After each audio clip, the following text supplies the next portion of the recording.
नवाज शरीफ इंतखाबी मुहिम में आखिरकार फाल हो ही गए। गुज़िश्ता रोज़ NA-15 मानसहरा में जलसे से खिताब में उन्होंने कहा कि वो वज़ीर आज़म बनने नहीं बल्कि इलेक्शन लड़ने के लिए आए हैं। जबकि आज नवाज शरीफ ने लाहौर में अपने रवायती हल्का NA-130 का दौरा किया। मानसहरा और लाहौर के दोनों हल्के नून लीग का मजबूत गढ़ रहे हैं और अब भी इन नशिस्तों पर नवाज शरीफ की जीत का वाज़ेह इम्कान है। नून लीग के अहम लीडर्स नवाज शरीफ, शहबाज शरीफ, मरियम नवाज और हमजा शहबाज की अपनी अपनी नशिस्तों पर जीत का वाज़ेह इम्कान है। मगर इंतखाबात में देखने की बात यह होगी कि नून लीग की मुल्क भर खास तौर पर पंजाब में कौमी असम्बली की 141 नशिस्तों में कारकर्दगी क्या है। 2018 के इंतखाबात के मुश्किल हालात में भी नून लीग पंजाब से 64 नशिस्तें लेने में कामयाब हुई थी, जबकि पाकिस्तान तहरीक इंसाफ 66 नशिस्तें ले सकी थी। अब की बार PTI ना सिर्फ अपने इंतखाबी निशान से भी महरूम है बल्कि ज़ेरे इताब भी है। दूसरी तरफ नवाज शरीफ अब मुकम्मल तौर पर फाल है। ब्लूमबर्ग की हालिया रिपोर्ट में सियासी मुखालिफिन के मुकाबले में नवाज शरीफ के दौर में माशी कारकर्दगी को बेहतरीन करार दिया गया है। गुज़िश्ता 3 दहाइयों के दौरान नवाज शरीफ ने बेहतरीन अंदाज में मईशत संभाली। सियासी मुखालिफिन के मुकाबले में नवाज शरीफ ने बेहतरीन माशी कारकर्दगी दिखाई। नवाज शरीफ ने माशी मुश्किलात में PTI और पीपल्स पार्टी से बेहतर कारकर्दगी दिखाई। रिपोर्ट के मुताबिक हालिया सर्वे में बानी PTI 57% और नवाज शरीफ मकबूलियत में 52% पर है, जबकि गुज़िश्ता 6 माह में नवाज शरीफ की मकबूलियत में 36% इजाफा हुआ है। नवाज शरीफ 8 फरवरी को इख्तिदार के लिए तैयार दिखाई दे रहे हैं। तहम इंतखाबात जीतने के बाद किसी जमात के लिए भी आगे का सफ़र इतना आसान नहीं होगा। इसी मामले पर गुफ्तगू करेंगे। पैनल में हमारे साथ हैं हसन निसार, शहजाद चौधरी, अब्सार आलम और इफ्तिखार अहमद। आप चारों का बहुत शुक्रिया। प्रोग्राम का पहला सवाल आप सबके लिए। नवाज शरीफ की मकबूलियत में 36% इजाफा। ब्लूमबर्ग की रिपोर्ट नवाज शरीफ के लिए कबूलियत भी दिखाई दे रही है। क्या नून लीग अपने दम पर अक्सरियत हासिल कर पाएगी?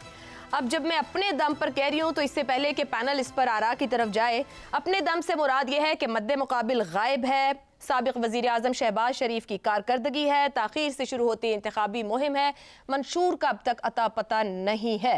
हसन निसार साहब, क्या अपने दम पर अक्सरियत मिलेगी? क्योंकि अगर वो अक्सरियत होगी तो कोई माशी मंसूबे कामयाब हो पाएंगे? फिर भी कामयाब नहीं हो पाएंगे। खैर एनीवे, वो और बात है, वो बड़ा संजीदा मामला है। उसके लिए इकोनॉमी की बेसिक कोई समझ बूझ और शुद्ध बुद्ध ज़रूरी है।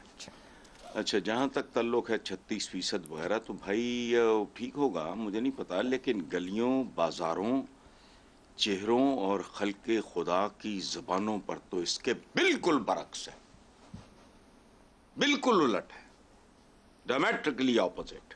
अच्छा, अब ब्लूमबर्ग पे बदरिया डॉलर्स को इल्हाम उतरा हो तो आई डोंट नो। रह गया अपने दम पे अक्सरियत हासिल करना। तो पहले मुझे आयशा आप ये बताएं कि दम कहाँ है? एक दुम है जो हिल रही है सर्कस के शेर की।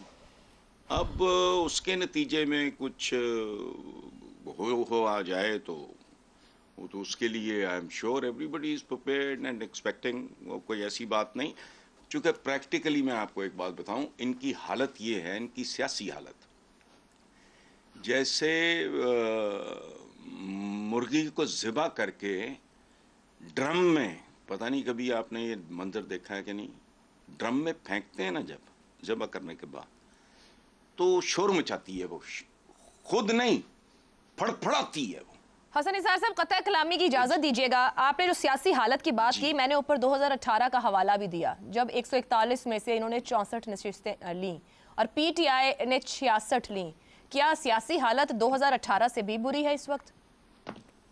देखें आशा, अब इकोनॉमिक्स में कहते हैं इंक्रीजिंग रिटर्न, कांस्टेंट रिटर्न और फिर डिक्रीजिंग रिटर्न। ये मैं इशारों से समझा रहा हूँ। Increasing return, constant return, decreasing return. ठीक, उस वक्त ये कांस्टेंट रिटर्न के इर्द गिर्द घूम रहे थे, अब डिक्रीजिंग रिटर्न।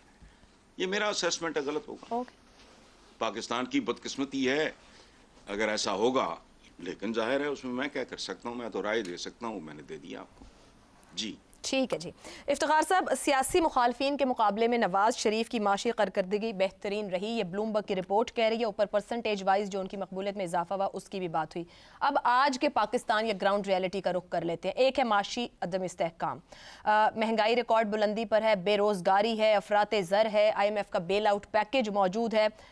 क्या इन चैलेंजेस से नवाज शरीफ साहब निमट पाएंगे? अगर वो अक्सरियत ना पास हुई तो क्या वो अक्सरियत अपने दम पर मिल पाएगी? अक्सरियत मिलनी चाहिए। अब ये बातें आप कर रहे हो ना, अगर इस माशी बदहाली से बचना है और इस पर काबू पाना है तो फिर हमें एक स्टेबल गवर्नमेंट की ज़रूरत होगी। ऐसी गवर्नमेंट नहीं चाहिए कि वो जो मांगे तांगे की नशिस्तों पे बना ली जाए और फिर वो लोग खिसकने शुरू हो जाएं और फिर कोई धरना 2013 की हुकूमत बने 2014 में एक धरना आ जाए, तो ऐसे नहीं चलेगा। और ये मैं सब लोगों को वाज़ेह कर देना चाहता हूँ कि अगर इस खेल में लोग कोई पढ़ना चाहते हैं तो वो हम सब की तबाही होगी। और ये जो लोगों के ज़हन में है ना कि ए को नुकसान होगा या बी को, नहीं जनाब, अगर आने वाली हुकूमत नाकाम हो गई और वो डिलीवर ना कर पाई, जब हम डिलीवरेंस की बात करते हैं, डिलीवरी की बात करते हैं, तो हम इक़्तिसादियात के हवाले से बात कर रहे हैं। मेरा 24,000 रुपये का बिल आया गैस का, मैं नहीं दे सकता। और ये अगर मैं उसके पिछले महीने का बिल देखूं तो मैं हैरान हो गया हूं कि ये क्या मैंने वो कमर्शियल यूज़ करना शुरू कर दिया इसका। तो ये अगर मुझ जैसा आदमी चीख रहा है तो जो आम आदमी है वो चीख नहीं रहा।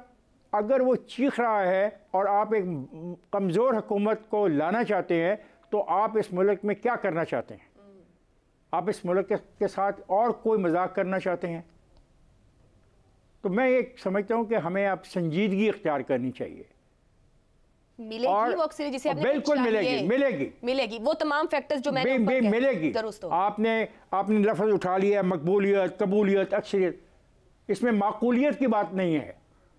माकूलियत की बात यह है कि पाकिस्तान की अगली हुकूमत भला किसी को भी बने, वो हुकूमत होनी चाहिए और उस हुकूमत को अपना वक्त पूरा करने का मौका मिलना चाहिए। वो कैसे बनती है? वो वोटों के जरिए बनेगी और आपके सामने बनेगी।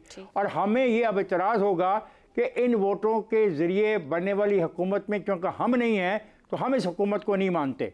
तो आपका ये रवैया पाकिस्तान के लिए बहुत ख़तरनाक होगा क्योंकि माशी हालात बहुत ख़राब है। मैंने आपको बताया कि बिजली के बिल नहीं दिए जा सकते, गैस का बिल नहीं दिया जाता, रोज़मर्रा की सब्ज़ी ख़रीदते वक्त आदमी हैरान और परेशान हो जाता है कि ये क्यों महंगी हो गई है। तो गवर्नेंस का फुकदान है।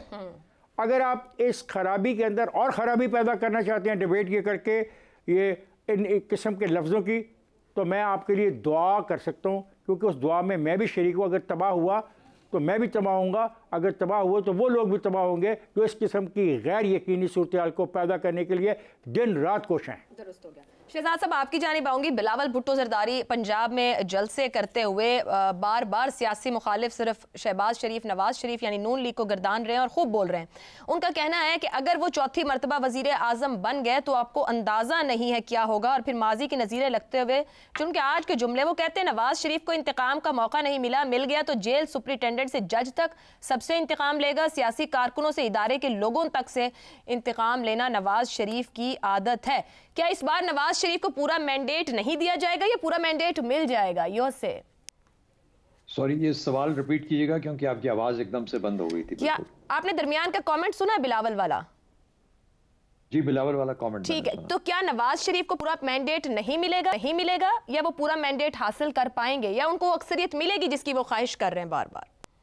बहुत बेहतर सवाल मेरे ख्याल में। और देखिए, इससे मैं इसका जवाब ब्लूमबर्ग इकोनॉमी की जो सर्वे है उसी से शुरू करना चाहता हूँ। आपने एक हिस्सा बताया उसका जिसमें आपने कहा कि पिछले 6 माह में नवाज शरीफ साहब की मकबूलियत 36% से 52% तक चली गई, 36% इंक्रीज हुई, जबकि इमरान खान 57% पे अभी भी कायम है ब्लूमबर्ग के मुताबिक। ब्लूमबर्ग ने एक और बड़ी इंटरेस्टिंग और बहुत ही गहरी एक ऑब्जर्वेशन और सर्वे किया है और वो ये है जिसे कहता है वो मिजरी इंडेक्स।